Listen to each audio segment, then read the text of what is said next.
Now we know what are the different parts of the equation. Standard equation is y is equal to mx plus c. Now we can identify the gradient if we are given an equation.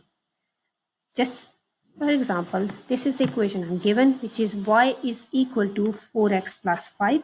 From the standard equation, I know standard equation is y is equal to mx plus c, where m is the gradient. M is the gradient. So value which is next to x is the gradient. M is gradient. So if I look at this equation, in this equation, my gradient will be 4. Gradient for this equation is equal to 4. Now, just look at the next one. Another equation which is y is equal to 11x plus 5. This is looking at this equation, y is equal to mx plus c. Value with x is 11. So 11 is my gradient. Next one.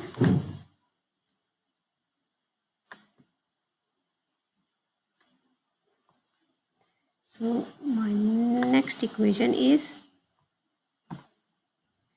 y is equal to minus 5x plus 5. So this is slightly different. This is time the value is negative. So my gradient is going to be negative 5. That means my slope is going downwards. So this equation of a line is like this because my gradient is negative. So next one, y is equal to 5 plus x. This is slightly different because this 5 is on this side and 7x is on this side. Still, the value with x coordinate is my gradient, not the first number in the equation. So it is, be very careful with this. The value with x is my gradient. 7, the coefficient of x, if I am using the right way, the coefficient of x, which is m, is gradient. In this case, it is going to be 7. Next one.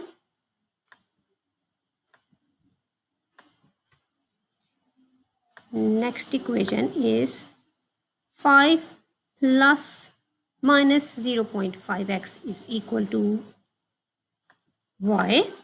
So now again, my gradient is the value, it doesn't matter which side of equation it is going to be negative 0.5. Negative 0.5. And if I look at this one, y is equal to 4, there is no gradient, so gradient is going to be 0.